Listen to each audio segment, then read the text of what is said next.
Bonjour à tous, c'est Bérangère de Pattes en l'air et on se retrouve aujourd'hui pour une toute nouvelle vidéo qui est la numéro 2 du défi Éduquer avec moi pendant un an. Aujourd'hui on va parler de la motivation du chien et comment motiver son chien à toujours bien travailler. C'est une question qui revient mais souvent. On voit souvent des chiens et leurs propriétaires qui n'arrivent pas au bout d'un apprentissage à cause de la motivation.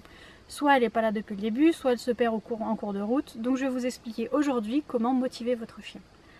En premier lieu, je vous conseille de préférer les séances courtes plutôt que les séances longues. Comme je l'ai dit dans la vidéo d'avant, votre chien sera plus enclin à travailler, donc ça vous sert aussi pour le motiver.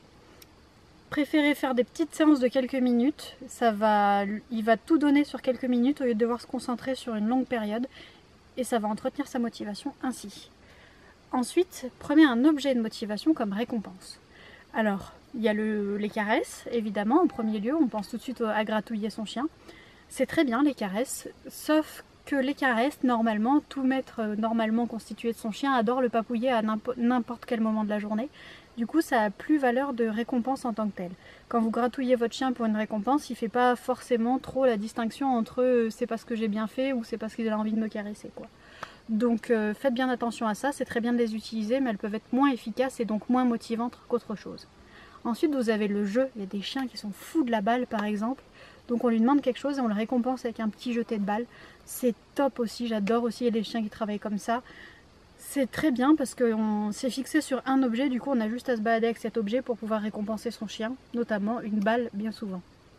Et le troisième, celui qui est utilisé fréquemment, c'est les friandises, ou les petites gâteries, les petits bonbons.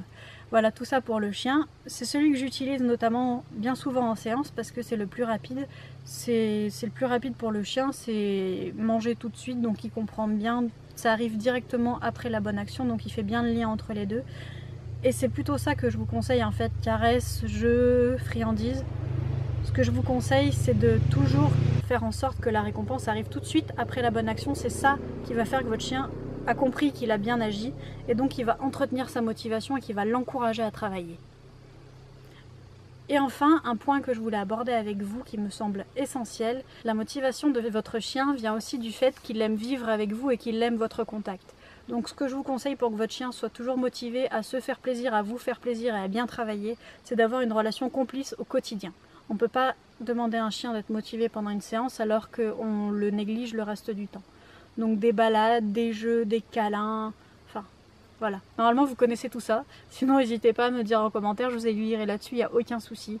Mais voilà, des bonnes balades, des rencontres avec des congénères, des rencontres avec des humains, voir un peu de tout, et de faire des parties de jeu, être bien nourri, et voilà, tout ce que demande un chien.